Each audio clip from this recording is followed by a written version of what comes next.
বিভিন্ন রাজনৈতিক মঞ্চে যারা ডক্টর ইউনূসকে সুদী সুদখোর বলে গালি দেয় তারা সবাই সুদের সাথে জড়িত। তারা সবাই কিসের সাথে জড়িত? সবাই সুদের সাথে জড়িত। ডক্টর ইউনূসের প্রশংসা আমি করতেছি না। আপনি দেখেন যেই লোকটা ব্যাংক থেকে সুদে টাকা নিয়ে ব্যবসা করতেছে হেতেও ডক্টর ইউনূসরে কয় সুদী। 17 বছর যাবত যারা মানুষের উপর অত্যাচার করছে, যারা কি করছে, চাঁদাবাজি করছে, যারা দুর্নীতি করছে তারাও কয় কি? তা আপনি কোনের ফেরেশতা? আপনি ফেরেশতা হইছেন কেমনে? যেই লোকের টাকা সুদী ব্যাংকে জমা হেতে আরেকজনটা কয় সে সুদখোর। বাংলাদেশের পরিবেশে অর্থনৈতিক কারণে, রাষ্ট্রের কারণে 100% সুদ থেকে বাঁচার কোনো রাস্তা, কিন্তু আপনাকে চেষ্টা করতে হবে। হাল ছেড়ে দিলে হবে না, আপনাকে চেষ্টা করতে হবে যে আমি যেন সুদ থেকে বাঁচতে পারি। অন্তত আখেরাতে বলতে পারবেন যে আল্লাহ আমি তো চেষ্টা করছি, আমার চেষ্টার মধ্যে কোনো কমতি ছিল না। তাইলে ক্ষমা করবে কে? কিন্তু সুদের হালাল মনে করার কোনো সুযোগ নেই। এখানে যত ব্যাংক আছে, গ্রামীণ ব্যাংক বলেন, ব্র্যাক ব্যাংক বলেন, যত কিছু বলেন, যা কিছু বলেন, সবগুলাতে সুদ আছে। কিন্তু আমি কতটুকু বাঁচলাম? আজকে যদি আমি আপনাকে বলি যে সুদী ব্যাংকে যারা টাকা রাখছেন সবসময় নিজের মূল টাকাটা হিসাব করবেন, এটা এনে খাবেন, ব্যবসা করবেন, যেটা মুনাফা আসবে এটা আপনি খাবেন না, গরিব মিসকিনকে দিয়ে দিবেন, গরিবের কল্যাণে কাজ করবেন, এটাই হলো ইসলামের হুকুম। কিন্তু মানতে রাজি। সুদী ব্যাংকে টাকা রাখছেন 100 কোটি টাকা, বলেন কত? মুনাফা যেটা আসবে আপনার আত্মীয় স্বজন, পাড়া প্রতিবেশী, রাষ্ট্রের গরিবদেরকে দিবেন, 1 টাকাও আপনি খাবেন না। আপনার যেটা মূল আছে আপনি শুধু সেটা ব্যবসা যেটা করছেন এটা দিয়ে খাবেন। তাইলে কি আছে? জায়েজ আছে। আপনি যদি সুদী ব্যাংকে টাকাটা না রাখেন তো টাকাটা রাখবেন কই? এই জন্য রাষ্ট্রীয় ব্যাংক যদি সুদী হয়, অপারগ হন, ইসলামী ব্যাংক যদি না থাকে আপনি টাকা রাখবেন, তবে কি খাবেন না? সুদটা আপনি খাবেন না। এটাই হলো ইসলামের হুকুম। একজন মানুষের কি পরিমাণ সম্পদ থাকলে কুরবানি ওয়াজিব হয়, এটা আলোচনার শুরুতেই বলেছিলাম, আবারও বলে দেই। ঈদুল আজহার দিনে 10, 11, 12 এই 3 দিন, 10, 11 এই 3 দিন যদি 7.5 তোলা স্বর্ণ অথবা 52.5 তোলা রূপ্য পরিমাণ সম্পদ থাকে তার উপরে কুরবানি করা ওয়াজিব।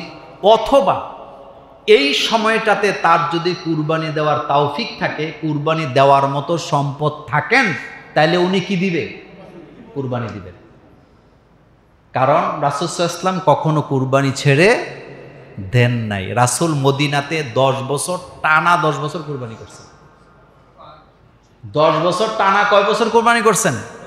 রাসূল কঠোরতা আরোপ করেছেন, যাদের তৌফিক আছে যদি কুরবানি না দেয় তারা যেন আমার ঈদগাহে না আসেন। সর্বশেষ কথা বলি, এটাই গুরুত্বপূর্ণ আরেকটা কথা বলি, যেহেতু সময় নেই, আগামী জুমাতে আমরা ইচ্ছা করলেও এত লম্বা সময় আলোচনা করতে পারবো না, সেজন্য কয়েকটি কথা বলি। প্রথম কথা হলো, কুরবানির দিন বা কুরবানির আগে পরে ফ্যামিলিতে ভাইয়ে ভাইয়ে, বাপে সন্তানের মধ্যে কুরবানি নিয়ে কোনো ঝামেলা করবেন না। একটা পরিবারে যদি একটা চুলা হয়, চুলা কয়টা? একটা হয়। আপনারা যদি 10-12 জনও থাকেন, সবার অর্থাৎ পরিবারের পক্ষ থেকে একটা ছাগলই কি যথেষ্ট? বলেন, একটা ছাগলই কি যথেষ্ট? আমরা কিন্তু ভাগে কুরবানির বেলায় অনেক ভুল করি। 2 ভাইয়ে 1 শরীকে টাকা দেয়, দিয়া গোস্ত 2 ভাগ করে। এটা আপনারা বলছেটাকে? কুরবানি একই বাপের ঘরে জন্ম হইলেও কুরবানি একসাথে এক নামে কি হয় না। হযরত আদম আলাইহিস সালামের ছেলে হাবিল কাবিল যখন কুরবানি করলেন, তারা কি একসাথে করলেন না আলাদা আলাদা? আলাদা আলাদা করলেন। সবার কুরবানি আলাদা। এই জন্য আমাদের দেশে মাসালা নিয়ে ঠেলাঠেলি লাগে। একদল বলতেছে যে শরিকানায় কুরবানি দিতে হইলে মুসাফির হওয়া লাগবে। এই মাসালা আপনারা শুনছেন, এটা আমি এখানে টানবো না। তবে আমি আপনাদেরকে পরামর্শ দেব, চুলা যদি একটা হয়, বলেন, তাহলে একটা ছাগল কি যথেষ্ট? চুলা যদি একটা হয়, একটা গরুতে একটা বাগে দিয়ে দিবে, কোনো সমস্যা নেই। কিন্তু এগুলি নিয়ে যেন ঘরের মধ্যে কি না হয়, দ্বন্দ্ব না হয়। আরেকটা কথা বলি, কুরবানির পশু কিনার পরে আর কোনো মন্তব্য আসতে কইছেন। গোস্ত কম হয়েছে না বেশি হয়েছে? হাড্ডি নাকি গোস্ত দাম কম হয়েছে না বেশি হয়েছে? এই নিয়ে কোনো মলমালন্য চাই না। কিছু কিছু ফ্যামিলি আছে প্রতি বছর কুরবানি এলে এই জিনিস নিয়ে ঝগড়া হয়। বউ কয় তুমি কার সাথে জবে কুরবানি দাও, তারা কিনতে জানে না। স্বামী কয় কি কিনা কিনলো বুঝলাম না, এত দাম নি, এই বছর তো গরু অনেক সস্তা গেছে, আমাদেরটা এত দাম হইল কেমনে? এ ধরনের মন্তব্য আমরা কি করি? শোনেন, মন্তব্য করে নিজের আমলকে কি করবেন না। একটা হাদিসই আসছে, মান সাকাতা নাজা অথবা মান সাকাতা সালিমা। যে ব্যক্তি চুপ থাকে সে কি থাকে? নিরাপদ থাকে। সে কি থাকে? নিরাপদ থাকে, সে মুক্তি পায়। কথা যত কম মুক্তি তত সহজ। বলেন, কথা যত কম মুক্তি তত সহজ। মেল দরবারে বসলে যারা বেশি কথা কয় হেতে জিতে না হারে? হ্যাঁ, সবাই যাইতে ধরতে বেশি কথা কইতে বেয়াদব। কিন্তু যে চুপচাপ থাকে, মেল যারা বুঝে তারা কিন্তু মেলে বেশি কথা কয় না, চুপ করে থাকে, শুনে শুনে শুনে শুনে এক পয়েন্টে জিতে যায়। পাক্কা খেলোয়াড় যারা, তারা কখনো হাউমাউ করে না। খেলোয়াড় বলতে আমি আপনাকে এটাই বুঝাইলাম। আপনি কুরবানি দিবেন কাকে খুশি করার জন্য? যেটা কিনে ফেলছেন, যার সাথে শরিকানায় কুরবানি দিচ্ছেন, কিনে ফেলছে, আর কোনো কি নাই, আপনি বলবেন আলহামদুলিল্লাহ। মনে করেন আমরা শেষ করি, মনে করেন আমরা 3 জন মিলে একটা কুরবানি দিচ্ছি। তা আপনারা বললেন যে হুজুর আমনে গরুটা কিনবেন। তা আমি একটা ফার্মে গেলাম বা বাজারে গেলাম, গিয়ে আমি কষ্ট করলাম, গরু কিনা কি এত সহজ? কিনে আমি বাড়িতে নিয়ে আসছি, আমার ঘাম ঝরছে, আমার জামা কাপড় নষ্ট হয়েছে, আমার সময় ব্যয় হয়েছে, আমি পেরেশানিতেও ছিলাম। আসার পরে আপনারা যদি বলেন দূর এডেনি গরু, আমার হৃদয়টা তখন আসে না গেছে? আপনার প্রতি আমার আর ভালোবাসা আসেনি? আপনি 1 সেকেন্ডে কি করলেন? কিন্তু আমি আসার পরে যদি বলতেন আহ আপনি অনেক কষ্ট করছেন, মাশাল্লাহ অনেক সুন্দর হয়েছে, তাহলে আমার হৃদয়টা কি হইল? আচ্ছা বলেন তো, রাসূল সাল্লাল্লাহু আলাইহি ওয়াসাল্লামের হাদিস মোতাবেক কাবার দাম বেশি না মোমেনের দাম বেশি? 100% মোমেনের দাম বেশি। আপনি একজন মোমেনের হৃদয়কে ভেঙে দিচ্ছেন, তাহলে আপনি শরিকানা কুরবানি দেওয়ার দরকার কি? কঠোর হোক, কথাটা শুনতে তিতা হোক, আপনার যদি মন মগজে এই ধরনের কিছু লালন করেন, আর একজনের কাজ যদি আপনার পছন্দ না হয়, আপনি শরিকানা কুরবানি দেওয়ার কোনো দরকার নাই, আপনি একা একা দেন। আপনি যদি আরেকজনের কাছে সন্তুষ্টি প্রকাশ করতে না জানেন, সন্তুষ্ট প্রকাশ করতে না পারেন, আপনি শরিকানা কুরবানি দেওয়ার দরকার নেই, আপনি একা একা দেন। আর যদি করেন, কুরবানি কি আল্লাহ দরবারে কবুল হবে না।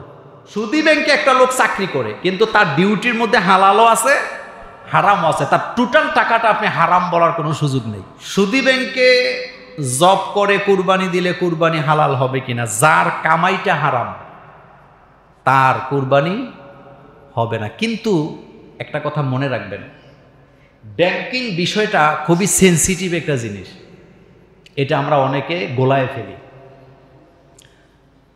বাংলাদেশে পরিবেশে অর্থনৈতিক যে সিস্টেম বা চেইন, এখানে ইচ্ছায় হোক অনিচ্ছায় হোক সুদ নিয়ে কাজ করা লাগে। লাগে কি লাগে না? এই জন্য আমি আপনাদেরকে যে পরামর্শটা দেই সেটা হলো, আপনাকে সুদ থেকে বাঁচার জন্য চেষ্টা করবেন। আল্লাহ দেখবে আপনি চেষ্টা করছেন কিনা, কিন্তু সুদকে হালাল মনে করার কোনো সুযোগ নেই।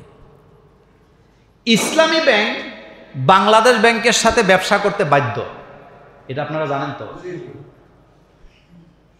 15% টাকা, সম্ভবত 15%, এই টাকাটা তারা বাংলাদেশ ব্যাংকে বিনিয়োগ করতে হয়, এটা বাধ্য। এই 15%-এর মধ্যে টোটাল কি আছে? সুদ আছে। তাইলে বাকি থাকলো কত পার্সেন্ট? ওইটা তারা চেষ্টা করে সুদের সাথে যেন কি না হয়, যুক্ত না হয়।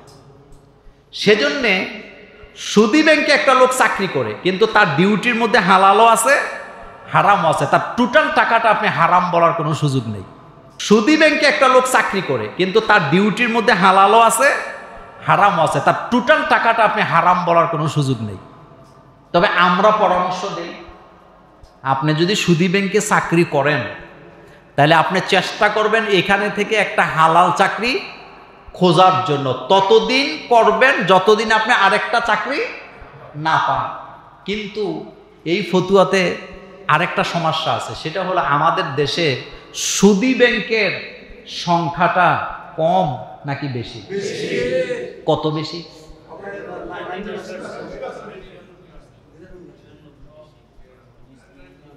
সেজন্যে আগে রাষ্ট্রে ইসলাম দরকার। বলেন আগে কোথায় ইসলাম দরকার?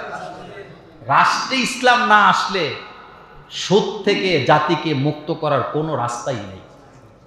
আমি আমার যতটুকু গবেষণা আছে, আমার যতটুকু কান, আমার চোখ যতটুকু সুস্থ আছে, বাংলাদেশে বর্তমানে যারা সোশ্যাল মিডিয়াতে প্রকাশ্যে রাস্তায় ঘাটে বিমানে বাসে, তবে আমরা পরামর্শ দেই আপনি যদি সুদী ব্যাংকে চাকরি করেন তাহলে আপনি চেষ্টা করবেন এখানে থেকে একটা হালাল চাকরি খোঁজার জন্য, ততদিন করবেন যতদিন আপনি আরেকটা চাকরি না পান।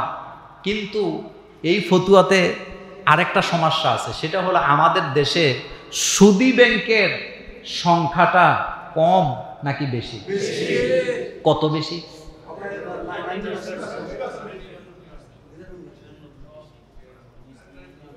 সেজন্যে আগে রাষ্ট্রে ইসলাম দরকার। বলেন আগে কোথায় ইসলাম দরকার? রাষ্ট্রে ইসলাম না আসলে সুদ থেকে জাতিকে মুক্ত করার কোনো রাস্তাই নেই। আমি আমার যতটুকু গবেষণা আছে, আমার যতটুকু কান, আমার চোখ যতটুকু সুস্থ আছে, বাংলাদেশে বর্তমানে যারা সোশ্যাল মিডিয়াতে প্রকাশ্যে রাস্তায় ঘাটে বিমানে বাসে